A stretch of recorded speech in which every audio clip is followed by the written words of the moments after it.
Hey there, welcome into the show. You're watching the San Francisco 49ers Report. My name is Chase Senior. Hope all of you out there are having a fantastic weekend.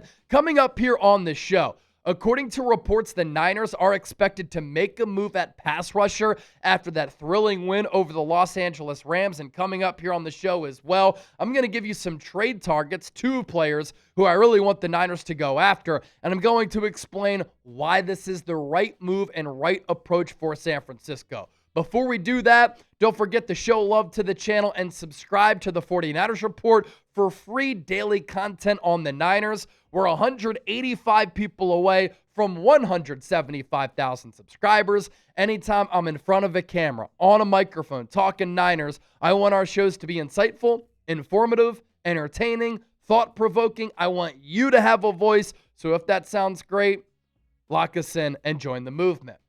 After that wild Thursday Night Football win for San Francisco, the Niners are expected to pursue a pass rusher, and they should. Why? Because they need to.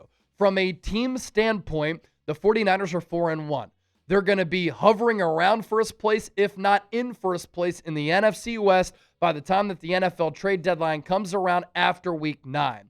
San Francisco has shown that they are clearly contenders. They're one of the top teams in the NFC. With enforcements coming, they're going to be a healthy ball club, meaning I think they can continue to get better. But in the last two games, against the Jacksonville Jaguars and against the Los Angeles Rams, this Niners defensive line has not been able to generate a pass rush, and they clearly need edge help. And if you're general manager John Lynch, and you saw how your Niners team was able to dig down deep, win that football game, come through in the clutch, persevere with a skeleton roster, it has to give you a lot of confidence that this Niners team is legit, this Niners team is for real, and they can contend for a Super Bowl this year. But they can't contend for a Super Bowl if they don't make a move for a pass rusher. But right now, it's incredible with where the Niners are at. And with them being 4-1, I think John Lynch has to make a move to instill belief and confidence in the team that the guys upstairs believe in the Niners. San Francisco 4-1, sole possession of first place in the NFC West. The Seahawks on their heels at 3-1. They've won 3 in a row since the Niners won that Week 1 game. The Rams dropped to 3-2, and the Cardinals 2-2 heading into Week 5. And this is what I mean by the focus of this conversation here today. The 49ers, yes, they got the win on Thursday night against the Rams, but Matthew Stafford's pocket was clean throughout the night. And a lot of times he had all night to go through his progressions, survey the field, pick this Niners secondary apart. And it's not because the Niners secondary played poorly, but it's because the pocket was so clean and it looked as though Matthew Stafford was playing 7-on-7. And in 7-on-7s, there is no line play, meaning he just had way too much time to throw the football. And when you are in the playoffs or you're in a playoff hunt, and you're going up against elite quarterbacks, it is not a sustainable way to play defensive football if you can't generate or manufacture pressure on the quarterback. You're going to lose games. And Matthew Stafford carved up this Niners defense. And this is with the Rams only having the ball for about 2 minutes in the first quarter. Stafford looked like an MVP, and it really is incredible that he's doing this in his late 30s and looks as good as he's looked. 30 of 47, 389 yards, 8.3 yards per attempt, 3 touchdowns, no picks, and a rating of 111. His passing chart, silly. Literally making throws all over the yard. And a big reason he was able to do this, outside of Bryce Huff's sack on the first drive of the game, Stafford really wasn't touched for the remainder of the game.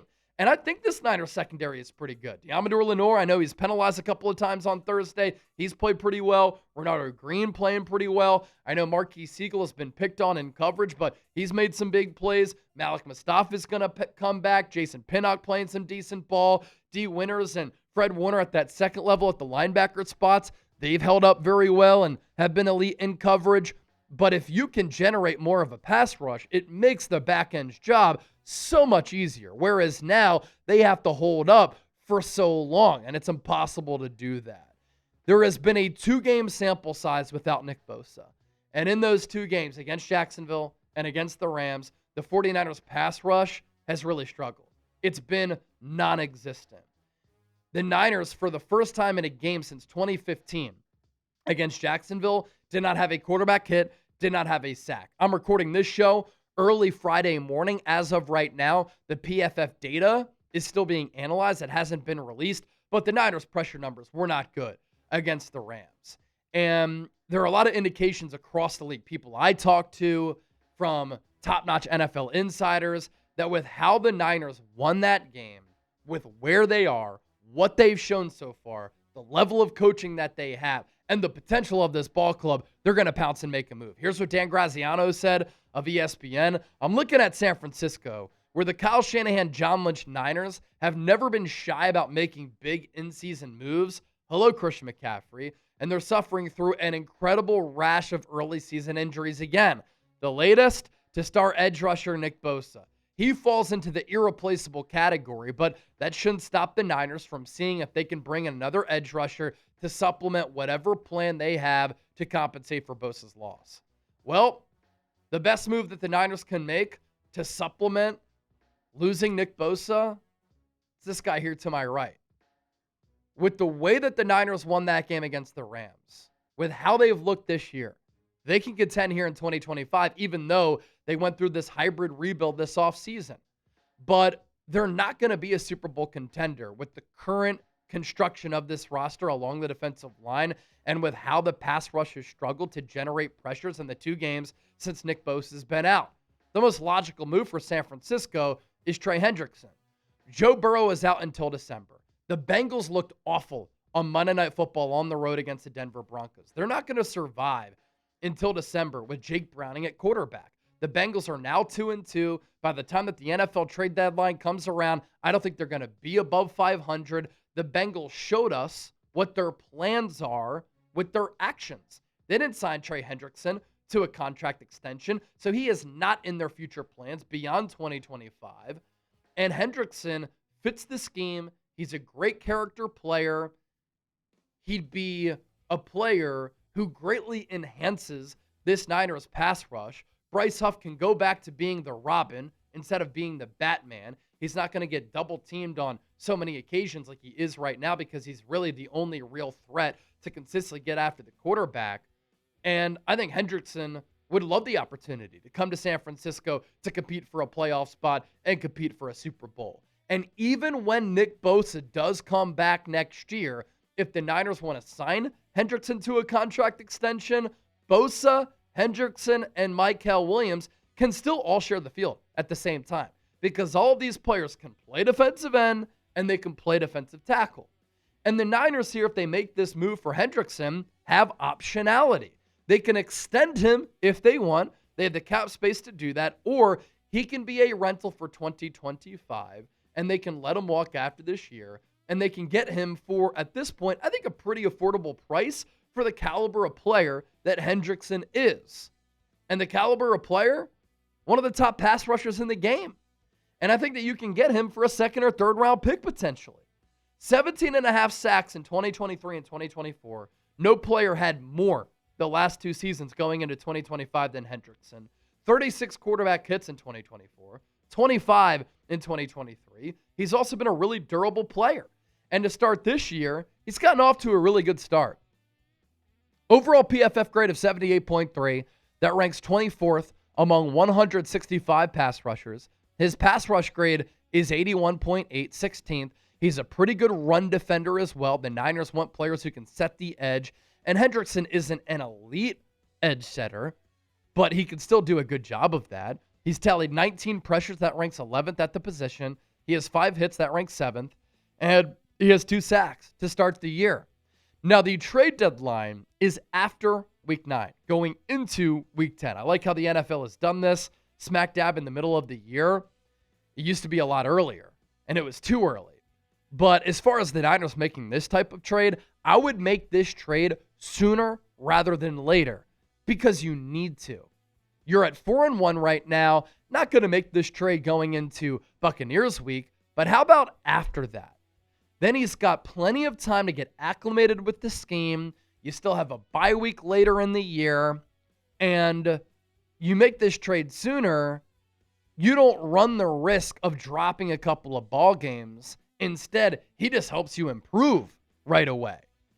And now the Niners are even more banged up at the pass rusher spot. Nick Bosa obviously gone for the year, but Yetur Gross-Matos injured his hamstring against the Rams. He's been a really solid player this year. So that is another hit to the Niners' depth. A trade just makes too much sense. So what say you? Do you want the Niners to trade for a pass rusher? T for trade, P for pass. Share your thoughts with me down in the comment section right now. I'm going to get to my other favorite target coming up here just around the corner, but I do want to tell you about this deal thanks to our fine friends at Fanatics. What an unbelievable sale item. This Niners hoodie was $80. It is now on sale for $48, nearly 50% off. And fall is quickly approaching. The temperatures are dipping. Get geared up for that weather while repping the Niners at chatsports.com/Niners hoodie. That link is in the chat. It's attached to the pinned comment, and it's in the show notes of today's San Francisco 49ers report. Another player getting buzz as a potential Niners trade target, Kayvon Thibodeaux, defensive end for the New York Giants. This is a player who is obviously younger than Trey Hendrickson, and he's under team control for 2026 because the Giants exercised his fifth-year option. Really liked him at Oregon. He was the 5th overall pick in the 2022 draft. Excellent size at 6'5", 258 pounds. The Giants already have Brian Burns and Abdul Carter, who they drafted early in the 2025 draft. And so they have premier players at the pass rusher spot already that could make Kayvon Thibodeaux expendable. I know the Giants came through with the big win over the Chargers in week 4, but I expect them to still continue to lose games. That could make them sellers going into the deadline. And with Thibodeaux, he can get after the quarterback.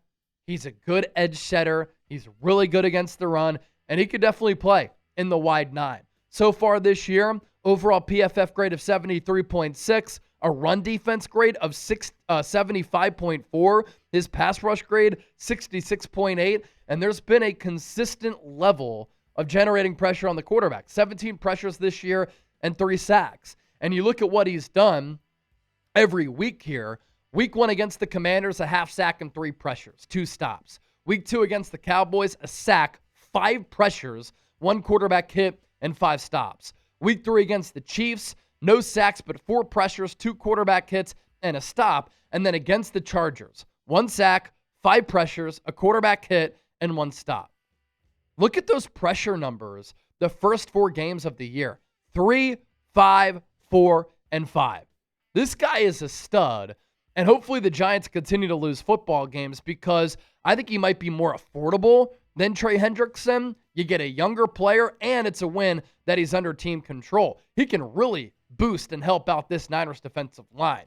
His career numbers, in 2022, he played 14 games, had 6 sacks as a rookie with 40 pressures. 2023, played all 17 games, had 11 and a half sacks, 43 pressures. In 2024, he missed some time, but still had 5.5 sacks in 12 games and still tallied nearly 40 pressures with 38. There has been consistency to his game, and he brings San Francisco an edge and a lot of swagger. So Hendrickson, Kayvon Thibodeaux, my top 2 trade targets for San Francisco as Nick Bosa replacements. Be sure to give me a follow on X and Instagram. John Lynch, you might be watching. You should be watching. Make a move. Give me a follow on X and Instagram. I'm always talking Niners here. I'm always talking Niners over there. And as always, thanks for your support.